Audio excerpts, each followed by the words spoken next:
of the lead prosecutor is noted. It was not an objection. Counsel, proceed. Counsel Alright. for respondent. Now, yesterday, you identified an unsigned and unnotarized document which allegedly pertains to an affidavit of Arturo Las Cañas. Correct? Yes, sir. All right. Now, if you know, is this the same Las Cañas who appeared before the Senate in 2016 and 2017? Yes, sir. Okay. So, in fact, this is the same Las Cañas who was charged by the Senate panel led by then Senator and still Senator Panfilo Lacson with a recommendation for perjury. Is he not? Hindi ko po nabalitaan yung kung sinarge siya ng perjury. But if it's on record, then the answer will be yes. All right. Well, he was, or maybe we can confirm it later with Senator Judge Lacson. But, and this perjury was committed during a Senate committee hearing, if you know only.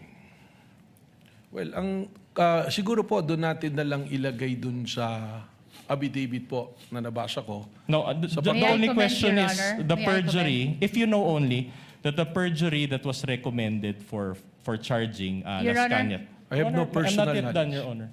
I think, Your Honor, the witness is incompetent to answer that If question. he knows, Counsel, I asked think the Your Honor. witness already said that he's not aware of it, but that if it is on the record, then most likely it is true. That was the response of the witness earlier. All right, I'll just move on to a new point. Now, allow me to read a statement of Senator Lacson, and then I'll ask questions thereafter. May we request, Your Honor, that the witness be confronted with a document if I think the defense is reading from a document? Yes, Your Honor. We will provide The the hard guidance of the copy. witness, Your Honor. We will provide the hard copy, and then we'll also show the soft copy on the screen, Your Honor. Assisting counsel is authorized to approach All right. I will read. from both parties. I will read and I quote Senator Lacson. Ang may papayo ko lamang kay SPO3 Las Cañas, kung ang layunin ng inyong quote-unquote extrajudicial confession ay mapanagot sa ilalim ng batas si Pangulong Rodrigo Duterte at iba pang personalidad, marapat lamang na maliban sa inyong salaysay, may maipakita ka pang bukod at ibang ebidensya. Kung wala, ay maaaring masayang lamang ang oras ng mga tao dito dahil baka walang kahihinatnan ang isinasagawa nating pagdinig sa araw na ito laban sa sino mang mga taong idinadawit mo. Are you aware of this statement by Senator Lacson against Las Cañas? Ngayon po, nabasa po. You're aware nabasa ko now. po. All right. At any rate, you mentioned yesterday that you did an open source investigation to obtain the Las Cañas document, correct? That is correct po, sir. But to be candid, was it just Google search? Hindi po. Are you at liberty to disclose what method you used in that open source investigation? We were provided, dito po nagsimula yan, we got hold of a copy of the affidavit of Arturo Las Cañas.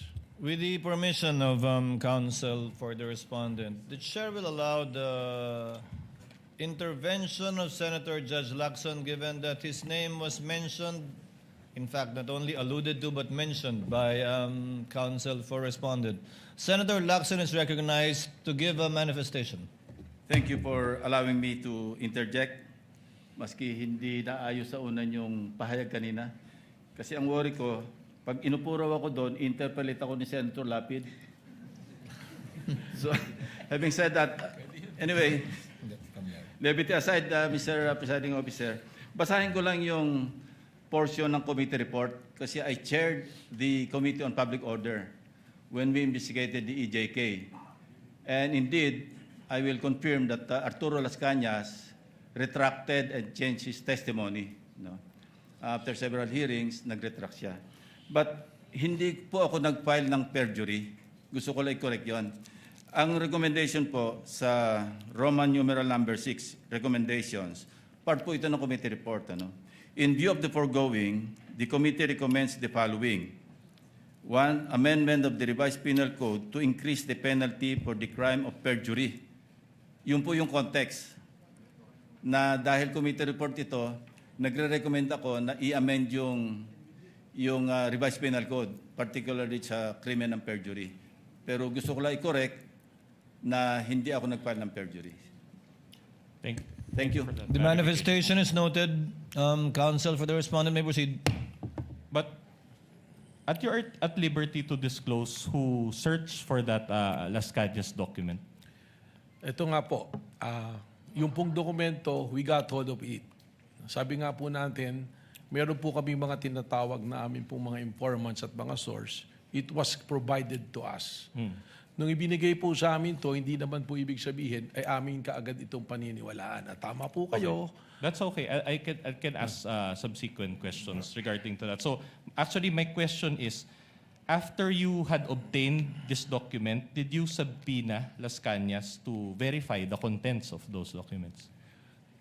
Hindi po, sapagkat he is nowhere to be found. That's enough. So without verification, you decided to believe the contents of the document that you obtained? Again, ibabalik ko po ron sa 5 nating factors.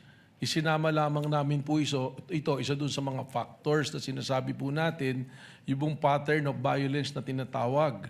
At doon po, doon sa paragraph 270, sinasabi nga po na may kinalaman sa extrajudicial killing si dating Mayor Sara Duterte at in fact, ang sabi pa nga niya, huwag nyo nang barilin, kidnapin nyo na lang. Pero bago po kami dumating doon sa punto na gamitin yun, tingnan na po namin yan. Alright. Sorry to interrupt you. So the short answer to my question is yes. Pakiulit po yung Alright. tanong ninyo. The question is, did you decide to believe the contents of the document without verifying it with Las Cañas? Yun nga po yung sagot po ko po, hindi Yes. kaagad. Kaya po ikinikwento ko nga kung paano po namin nagamit yun. Alright. So hindi po kaagad namin pinaniwalaan. Okay. Your Honor, may I just manifest that the defense is actually misleading already the witness. He kept on raising the question, did you believe right away? When as a matter of fact, the witness is explaining. Your Honor, I never meant sorry. Counsel, with all due kindly respect. let the lead prosecutor finish. The witness has been saying that he did a lot of things after receiving the affidavit of Las Cañas, to the extent of going over the 5 factors that he testified to yesterday.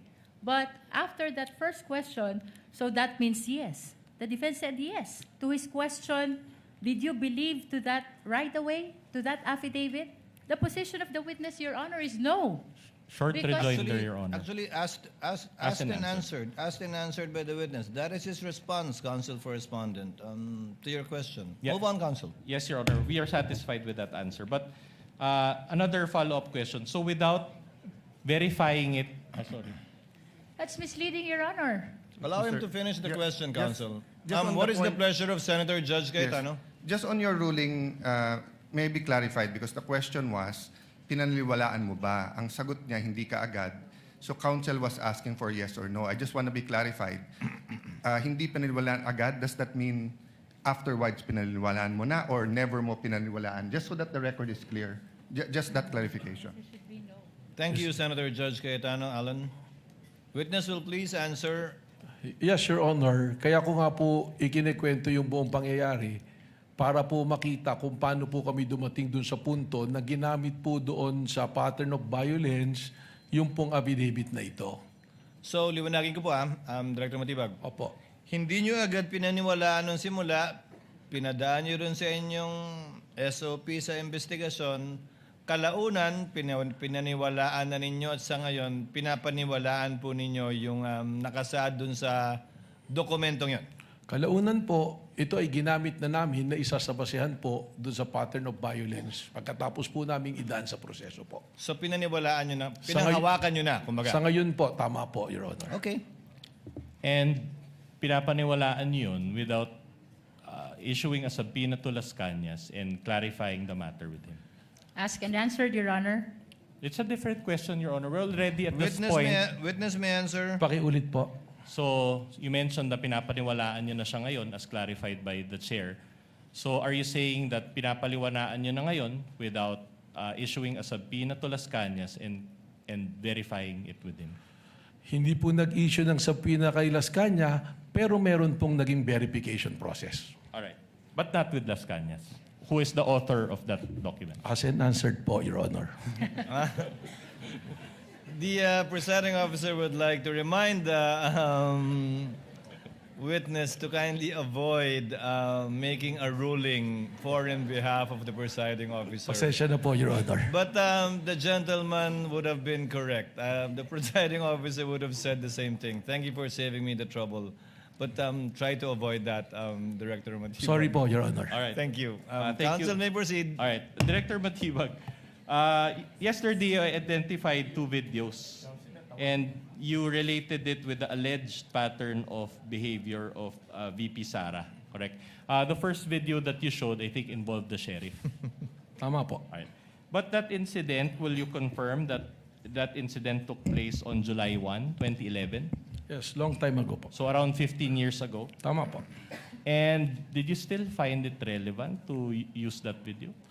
Under po dun sa 5 factors namin, ang tinitingnan po natin sa pattern of violence is the historical behavior. All right. Kasama po yun. With the permission of counsel for respondent, what is the pleasure of Senator Judge Ontiveros?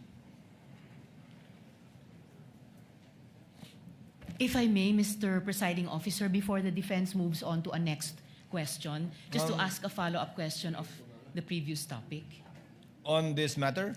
On the matter of the Las Cañas affidavit, Mr. The Presiding lady Officer. may proceed with that question on Las Cañas only. Salamat po, Mr. Presiding Officer. Follow-up question, Mr. Witness. According to your testimony yesterday, you reviewed Arturo Las Cañas' affidavit as part of the larger investigation concerning the Vice President's capacity to carry out the alleged threat. Sa pagkakaalam po ninyo, Director, at batay din sa larger investigation na iyon, sinagot po ba ng Vice Presidente sa anumang paraan yung mga alegasyon sa affidavit na yon ni Las Cañas? Your Honor, marami po kasi kaming, yun nga po yung gusto kong ipaliwanag, marami po kasi kaming mga ikinonsider na tinatawag natin po na open source intel. Yan na po yung mga news, mga report. At nung tinitingnan po namin yan, si Arturo Las Cañas, meron pa po siyang lumabas na balita noon, nung isinumite niya itong affidavit na to sa ICC.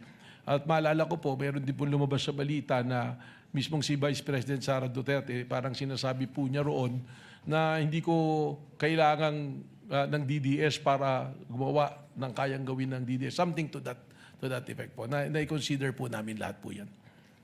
Sa sinabi di umano ni Vice President, sinabi niya hindi niya kailangan ang DDS para gawin ang Yung kayang gawin ng DDS. Something ng like that po. DDS. Opo. Hindi ko po eksaktong ma-recall yung phrase na pagkakasabi po. Salamat, Mr. Witness. I may return to that point later. The lady today, may do Mr. so after Presiding Officer. the Salamat po. cross, redirect, and recross. When she avails for time, counsel for respondent may proceed. All right, let's go back to the sheriff incident. I'm glad you mentioned history or historical background. Are you aware that that sheriff incident pertains to relief operations that were being conducted by the vice president, then mayor at that time, or vice mayor? Ang pagkakaalam ko po doon sa balita na yun, itong sheriff na to is trying to enforce a valid order from a legitimate court, demolition order po ito, na ayaw ipatuloy po ng then mayor and now vice president. So, Alright. I might not be aware of a relief operation, baka po paliwanag po sa akin. Are you aware? I'll just ask you if you're aware. Are you aware that it involved a flash flood? This incident happened after a flash flood in that particular community. Hindi po lumabas siya If sa you know, balita. if you know, all right. I have no knowledge of that. Are you aware that VP Sara asked that sheriff for an extension of 2 hours just to help the victims? Yung po yung lumabas sa All balita. right. And this sheriff and the demolition that you mentioned involved the demolition of informal settlers in that area. Opo, kaya po may order of eviction, ibig sabihin po, informal settlers po yung Are you papalish. aware that 30 people died during that incident? I have no knowledge of that, Your Honor. So, in other words, are you also aware that it was the sheriff's refusal to provide the 2-hour extension? That's why VP Sara got Well, angry. that is the claim of the then mayor. If you know only, if you know.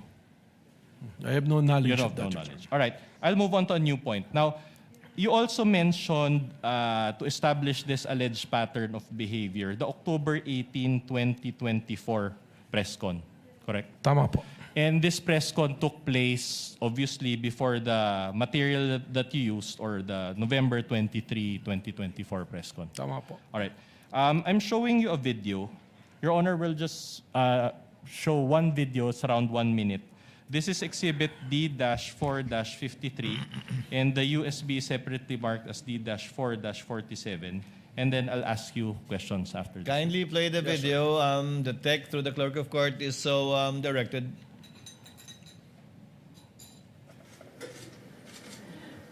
Inulit ng bata, louder this time. Mr. President, can I have your watch as a graduation gift? Nasagot niya. Why? Why will I give you my watch? At that point, may sakit na ako. Wasn't feeling very well. Nandun lang ako, nakakatayo ako dun kasi nagkamot ako. Gusto ko tanggalin yung ulo niya ba?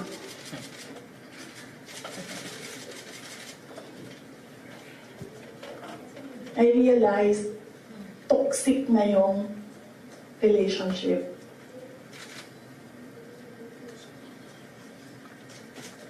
And it did not help na itong dalawang katabi ko, tumawa pa.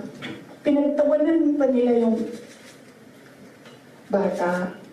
And I saw the humiliation sa face ng bata. I wanted to help him. Gusto ko sabihin sa kanya, itong relo ko na lang, relo ito ng Vice President, ito relo ng Presidente, pero I hope this will do. And then I realized na baka mas lalong mapahiya yung bata if I do that. So I just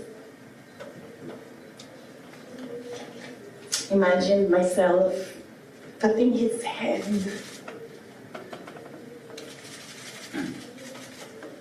Gusto ko ganun din ang All right. So is this the First of all, did you watch this whole video, Director Matibag? I've watched not the entirety of the video. Not the entirety, Yeah. because it's a long video. It's That's correct. almost 2 hours. But my question to you is this the video where you based your finding that VP Sara said, gusto kong tanggalin ang ulo niya, imagine cutting his head off? Is this the one? Yun po. Alright. Yun po yung video na yan. And will you agree with, wasn't this press con heard by the general public? Opo. And didn't VP Sara say her statements in jest? Well, It's speculative, Your Honor. Honor, the witness is smart enough and competent enough to answer. Nevertheless, Your Honor. Witness may answer. well, again, I will say I cannot go into the state of mind of the Vice President, and precisely the reason why do sa pattern of violence, kasama po talaga yan yung pag hindi ko consider natin. I understand her disgust doon sa nangyari, but probably pag pinagsama-sama po yung aming pong investigasyon, mga aming napanood, kasama po yan, doon po namin na-establish yung isa doon sa 5 factors na pattern of Yeah, violence. I understand what you're saying, but my question to you is, didn't you take VP Sara's statement out of context? Mahirap po para sa aming law enforcement na yung ganyang mga statement ay amin pong babaliwalayin. Katunayan, alam naman po natin, kahit nga biro, halimbawa po, yung bomb joke nga po sa aeroplano, hinuhuli natin. It's a different thing if you're doing a bomb joke dyan sa aeroplano tsaka sa open field na kayo lang. So, Alright. sa amin po sa law enforcement, we have to give credence to that and i-process po namin. So at any rate, you consider this portion of VP Sara's statement to be grave and serious, to be a grave and serious threat based on the standards that you mentioned yesterday? Hindi po yun ang sinabi ko. Ang sinabi ko po, kasama siya doon sa i-consider na marami pong factors para ma-establish po ang pattern of violence. Isn't that kind of a stretch? It's argumentative, Your Honor. Argumentative. Move on, counsel. Nothing further, Your Honor. Thank you. Salamat po, sir. Redirect. Lead prosecutor. Any redirect? Your Honor, may I request for a 5-minute break? Instead of granting the break, Chair will open the floor for the interjections and interventions of some of the senator judges. You have your 5 minutes, Counsel. Senator Judge Erwin Tulfo, thereafter Senator Judge Lacson, thereafter Senator Judge Rafi Tulfo, and hopefully Senator Judges Villanueva and Pangilinan. That might be in excess of 5 minutes already. We will just... Your Honor. We're making the most out of the 5 minutes. Yes, Counsel for the Just one respondent. manifestation, Your Honor, Yes, Counsel. regarding the interpellation of the good Senator Ontiveros. We just want to set for the record, Your Honor, that insofar as the Las Cañas affidavit, the Vice President was never given an opportunity to respond to it Formally. formally. Noted, Senator And- Judge. Yes, Counsel? Counsel for the respondent, anything additional? And the VP was also not made to answer to the... What's it? And it was not part of the impeachment complaint, Your Honor, for the record. Noted. Noted. Senator Judge Erwin Tulfo, you have 2 minutes, sir. Thank you, Mr. Presiding Officer. Sa ating pong testigo, kahapon po nabanggit ho ninyo na meron na po kayong persons of interest na umanay kinausap na po ng VP Vice President Sara Duterte para patayin umano ang Pangulo, First Lady at former Speaker of the House. Ang tanong ko po, paano pala ho ninyo ito natalisod o natunto ng impormasyong ito? Gayong sa kanya pong press con, wala naman pong siyang sinabi kung sino mga taong ito. Sinabi niya lang na may kinausap na ho siya. How did you find out? Ganito po yan, sa lahat naman po ng kaso na hinahawakan po ng National Bureau of Investigation para po maging successful yung aming pag-iimbestiga, ay nagre-rely po kami sa iba't ibang intelligence report. Yun nga po, may tinatawag tayong open source intel, human intelligence, and we also use tools to monitor things. At nag-trim down po tayo niyan, tinitingnan po natin hanggang dumating tayo doon sa punto na mayroon pong resolusyon yung ating pong kasong tinitingnan. With regards to po sa persons of interest, yung prosesong din yan po ang atin pong sinundan. Okay. Without mentioning po kung sino itong mga tao na ito or yung pagkakilala nila, kung nasaan sila, maaari po ba ninyong bigyan kami ng ideya itong mga persons of interest na ito? Kung ano po talaga ang trabaho nila, kung sila po ba talaga yung mga hitman o mga gun for hire o riding in tandem, ano ho ang klaseng trabaho meron itong mga ito? Well, siguro po ganito, although I cannot reveal so much and the identity, but going to the process na sinasabi ko nga po, so we're using informants. May mga sinusundan po tayo. Ang una-una ating pong tinignan dyan, yun nga pong sinabi na kumausap ng papatay at yung pong papatay ay pumayag na. So, ano pong ginawa natin dito? Tinignan na natin kung sang spear po papasok, sino ba yung pwede, saan ba pwedeng nanggaling yon? Hindi kagad sino, saan po ba pwedeng nanggaling yon? At lumalabas po rito, alam natin yung kasaysayan, malawak po ang kanyang tinatawag na connection, yung network po.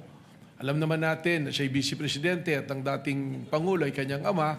Ibig sabihin, nakadevelop po ito ng mga relasyon. Unang-una na sa mga men in uniform na hanggang sa ngayon, marami po rito na na-appoint pa niya nung panahon na sila ay nandiyan. Nandiyan din po, binanggit ko yung Vice President Sara sa security group at yung pong mga double death squad. So tinignan po natin at tinignan by process of elimination yung mga tao po na maaaring dun nang galing or maaaring nakakaalam. And by process of elimination, nag-start po kami maraming individuals hanggang sa matrim down po namin ng matrim down hanggang sa ngayon. Kaya sinabi ko po kahapon sa kagalang-galang sa katanungan ng ating Senate President po, gaano ba katagal pa to? And I said, we have great progress. Dahil lang simula po kami sa marami ngayon na trim down na po namin sa iilan na personalidad po. Okay, pangalawa sa huling katanungan ko po, Ginoong Testigo, ay ito pong threat na ito po hanggang ngayon ay continuing threat po ito or pwedeng i-execute anytime ng mga sinasabi ninyong persons of interest?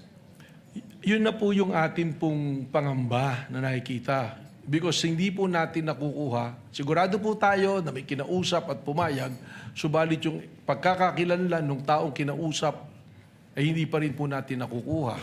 So ibig sabihin po, yung threat po na ito sa Pangulo is a continuing and active threat po and serious. So yun po yung gusto nating i-address dito. Panguling katanungan na lamang, Mr. Witness, naimporma na po ba ang Pangulo at ang kanyang PSG para alam ho nila ang kanilang gagawin at hindi po sila malingat sa kanilang seguridad? Meron po kaming tuloy-tuloy na pakikipag-ugnayan sa ating sa palasyo po. I will not mention who exactly yung mga kausap po namin doon, but there's always continuing threat assessment po na ginagawa po kami. Thank you, Mr. Witness. Presiding Officer, thank you. Thank you, Senator Judge Erwin Tulfo. Senator Judge Lacson.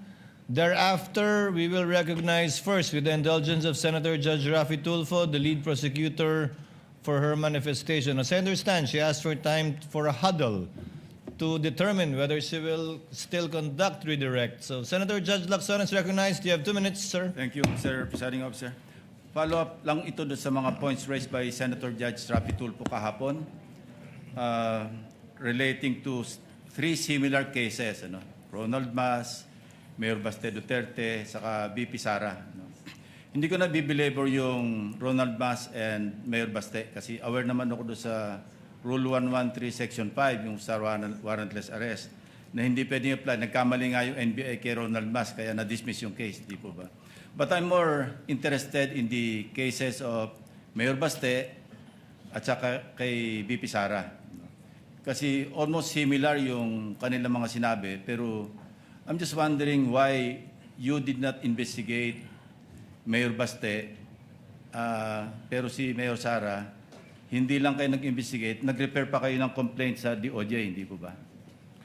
Yun po yung amin pong ginawang investigasyon ay doon na po sa threat na sinasabi namin na pangkalawakan. Yung dito po kay Mayor Baste, kaya hindi po natin na inimbestigahan, isinasama po namin dito sa task force na ito to come out with the report eventually. But we have coordination also po with other agencies. Yes. So walang ongoing law enforcement investigation against Mayor Baste? Kasama po dito sa ano po namin sa special task force po. Yung bang special task force, and this was this was also raised by the presiding officer nung nasa lounge kami kanina, na-form ba ito in relation to or in reference to the case of Mayor Baste o kay Vice President Sara? Yung pong trigger point na nangyari dito ay yung pong kay Mayor Baste po. But prior to that, we are continually monitoring the threat. Kasama po sa aming pag-uusap yan. In fact, yung pong aming reporting ng records as early as nung nag-assume po ako ng February, mga first week pa lang po ng March, kasama na po sa reporting yung mga threat assessment. But nung napansin po namin na itong rage rally na to can escalate to a bigger threat to the national security, dun po namin ipinasok ito. So mas ang ginamit nyo yung kay Mayor Baste as an open source kesa sa mag-file kayo ng criminal complaint against Mayor Baste? Ganun po yung naging process namin dito. But eventually, we have an agreement within us that if we can establish that the elements for grave threat will be there, we will be contemplating also on filing a grave threat and inciting to sedition as well. Pero halos pareho Kaya iniisip ko, baka meron double standard. Bakit kayo nag-focus kay Vice President, pero hindi nyo in-apply kay Mayor Baste? Halos pareho sinabi nila na maliwanag naman, bukod doon sa January 2026, na ulit pa ng April 12, di ba? Na sinabing Romanov, threat against the first family, nasundan pa ng pupugot, ang kailangan lang namin yung ulo.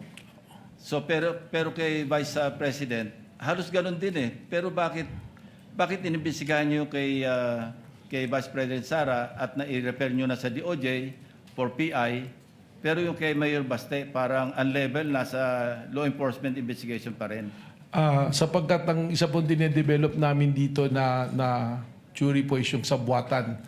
And alam po natin, if we go to court using the theory of conspiracy, medyo mas mahirap po na ipasok na kaso. Kaya it taking much time to develop the case po. May request for additional time, Mr. Presiding Officer. Punta lang ko kay Las Cañas. Opo. Okay. Yung kay Las Cañas, ginamit nyo yung kanyang affidavit na sinabit sa ICC. Tama po. Parang pang-open source. Tama Not for po, sir. anything, di ba? Not for anything po. So yes, walang sir. evidentiary value ito. Yun po ay ang basehan namin, kaya po namin iprinisinta. Isa po sa naging basehan namin doon po sa, isa nga doon sa 5 standards po natin na pattern of violence po. Pero wala kayong intention na kung magpapail kayo ng kaso, isasabit yung affidavit niya na sinabit sa ICC. As a matter of preference lang po for the purposes of establishing the pattern of violence. But to directly papanagutin po sa isang krimen or what, sa palagay ko po, baka po hindi ito tatanggapin ng korte po. Yeah, kasi kung open source, hindi nga tatanggapin ng korte. Tama po. Kasi kung open source, kung nag-extend pa kayo, in-expand nyo yung open source information gathering, dapat sana nireview nyo rin yung aming committee hearing dito. No? Yung na-mention kanina ng defense, na initially, deny talaga si Arturo Las Cañas tungkol sa DDS, EJK, etc. Eventually, nag-retract siya talagang 180 degrees. No? Sinabi niya, totoo yung EJK. Hindi ba dapat part din yun ng open source information gathering ninyo? Tama po. Actually, nung binasa po namin yung affidavit, may isang paragraph doon na nagtukoy nga dyan na nag-testify as binawi. Ang sinundan na po namin dito, at naalala ko po, meron kasing yung report do sa 24 oras after ng pre-trial po sa ICC, nagkaroon po ng interview kay Las Cañas kung saan sinasabi niya yung affidavit na ginawa niya na isinabit sa ICC at nung kinukumpara po namin doon sa sinasabi niya, lumalabas na yun po. Pangatlo na po yun. So, Alam nyo, iba yung affidavit niya, yung kanyang testimony sa Public Order and Legal Drugs Committee, which as I said earlier, I chaired. No? Kaya alam ko yung familiar ako. Then after that, nag-retract siya. Talagang complete turnaround. Tama po. So I even consulted a retired justice na kaibigan ko, ano bang mas patimbang dito? Ang sabi niya, ang talagang jurisprudence, yung original na statement, ang mananaig, kesa doon sa parang binaligtad na statement, which I also agreed. Ang point ko lang is, bakit parang namili lang kayo ng open source? tiningnan po Kung namin. tinignan nyo yung sa ICC na sabit na pagkahaba-haba, sa akin nga po sinabi kanina, pangatlo na po yung magkaibang affidavits ni Arturo Las Cañas. May nauna, may pangalawa, pangatlo na po itong pinapakita sa screen kahapon. Tama po, and we are also aware dun sa pagbali-baliktad. But on the news that I was mentioning po, Your Honor, mismong sinabi niya, pipirmahan yung affidavit, at sinabi po niya, this is 186 pages. So nang tinitingnan po namin, yung statement na yan, tumugma. At pangalawa, it's been the subject already of an ICC. It's being used as an evidence. At least there is a legitimate court that looking into it, which it was considered na ibig sabihin, tinanggap po ng isang lehitimo na korte po. Yeah, I'm not trying to put you on this spot. I'm just trying to be fair, ano? Opo. Kasi gusto ko talagang maliwanagan para pagdating ng takdang oras, alam ko yung aking boto.